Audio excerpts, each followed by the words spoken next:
Hello there, John the Bearded Vampire here, welcome to another video.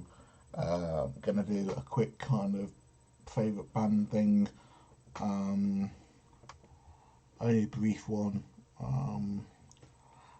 This is the only band that I have seen live. Well, I'll say the only band. Obviously they had like two warm-up bands before them. But the main band that I went to see was Fear Factory. It was in 1998. They had just released their Obsolete album. It was the first album that I'd heard by them. And I went with two friends. It should have been my sister and her boyfriend at the time. But they'd had a falling out, so they didn't want to go. So they sold the tickets to two of my friends. They still took us. My sister and the boyfriend still took us. But it was the three, like me and my two mates, who actually went to the gig.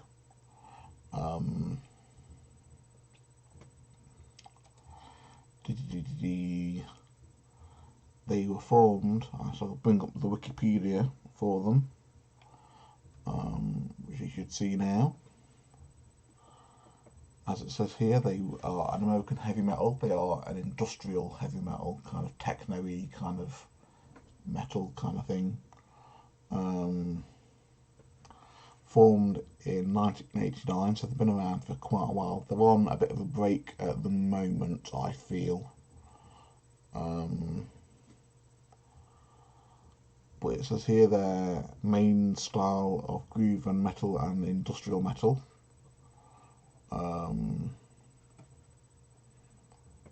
Apparently they were, it does say here, they were enormously influential on the heavy metal scene.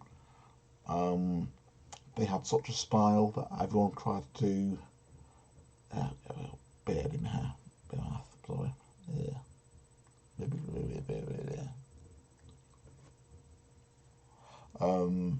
Yeah, they had such a style that everyone tried to copy.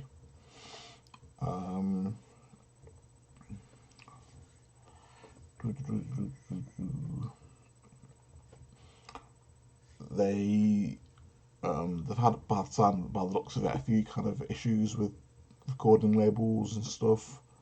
But I love their style. I heard of them in 1998 when Obsolete came out. That was when I was working in a nightclub with my friends and everything around me. They'd had a few albums out before then, which obviously I went and obtained. It looks like here that there's one that I'm missing though, by the looks of it.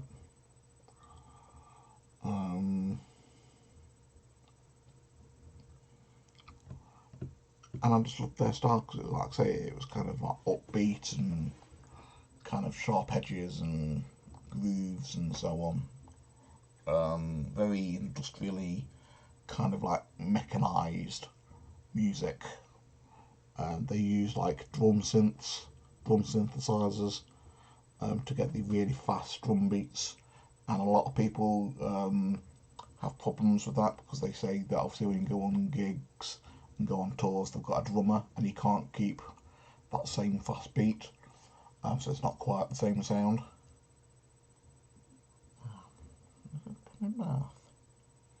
So I've just done a beard balm review and I've got it all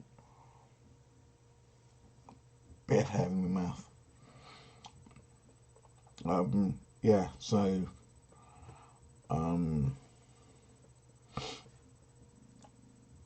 they've got a cool sound.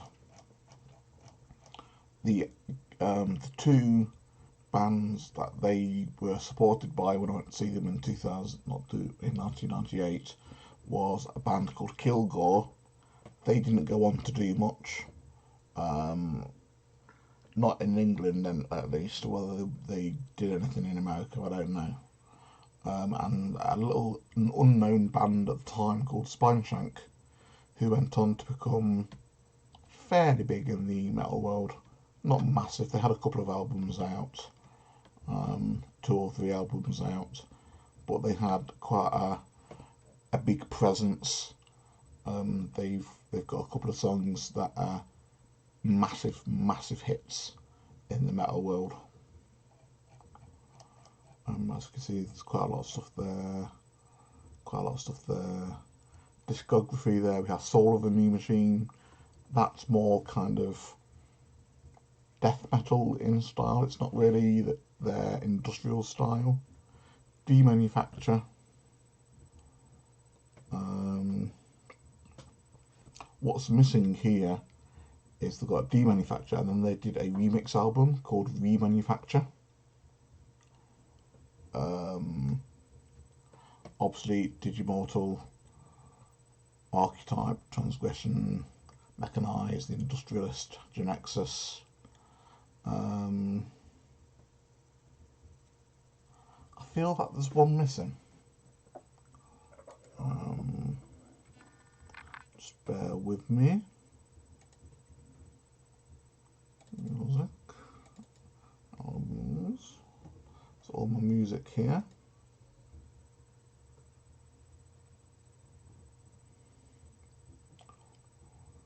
Fear is the Mind Killer. That's the one. Archetype, Demanufacture, Digimortal. Hate Files is a remix album that they've got, based around Obsolete album. Mechanized, Remanufacture, Soul of a New Machine. But yeah, this Fear is the Mind Killer, which was also an early album by them. That could be what Concrete was. I don't know. So yeah, I mean, they've been fairly present. You've got like 92, 95, 98, 2001, 2004, 2005, 2010. So they had a bit of a gap there. 2012, 2015. As I say, at the moment they have released the fact that they are on a bit of a break. Whether they will split up or what, I don't know. But it's been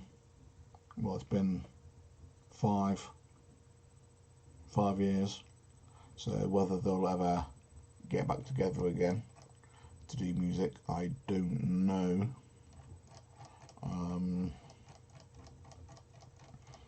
But no, I mean, you can Google them on Wikipedia. There's quite a lot of information about them. They've had several band members in the past. Dino Carreras is one of the most famous ones. The lead singer has an amazing name, because his name is the name of my town, which is just awesome. It's Burton Seabell. And obviously I come from a little town called Burton, or Burton-on-Trent. Then there's Dino Carreras, who's kind of known as one of the best kind of guitarists in the business.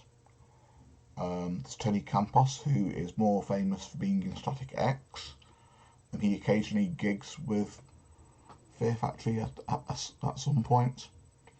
And then obviously they've got like your past members, who Raymond is a very famous one, and Christian Older Bulbers or whatever his name is. Those are 2 big names from there. They have a website. If we could just bring that up. See that, look, 22 years of Obsolete. I have that t-shirt. I have a t-shirt with that brain. It was known as a brain sperm, because obviously it had like a brain and then the spine coming out of it, and it looked like a sperm. And they had those like models of those when they gigged. It was well cool. I don't think they've got any tour dates coming up. No. Merch. Let's have a look at merch. No. News. Fave Factory News, 25 years of obsolete. See, that's what I mean. See what I mean there? Like the brain sperm. This like I say, this was the first that I'd heard from them. Was this album? Music.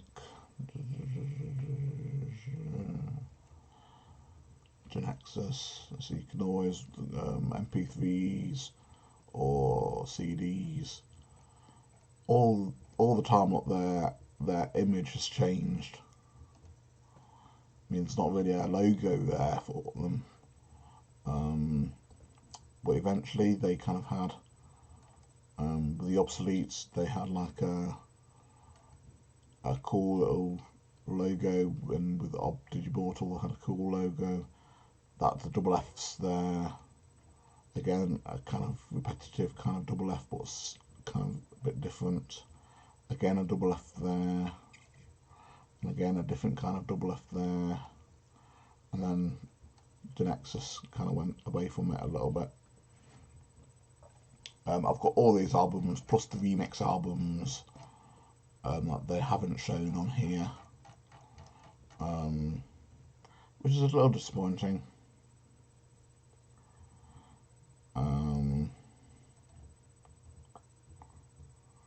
Music videos.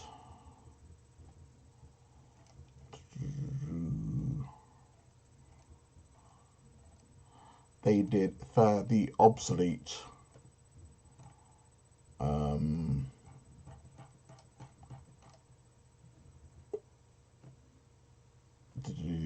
The obsolete gig, the obsolete album they did, and they worked with Gary Newman is an actor, Gary Newman, the 80s synth pop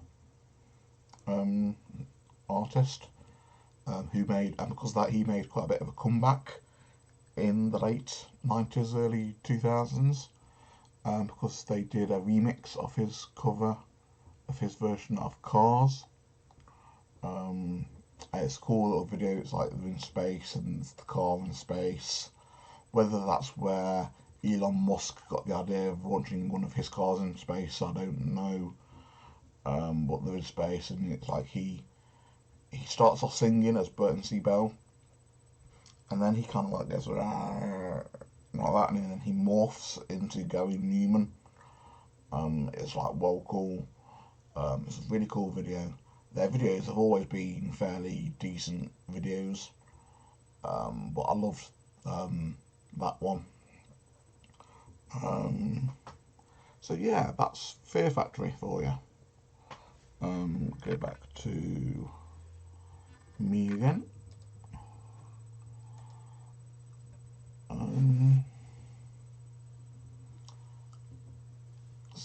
And I think I'll leave it there. I mean, I've been talking about them for about 13-14 minutes now,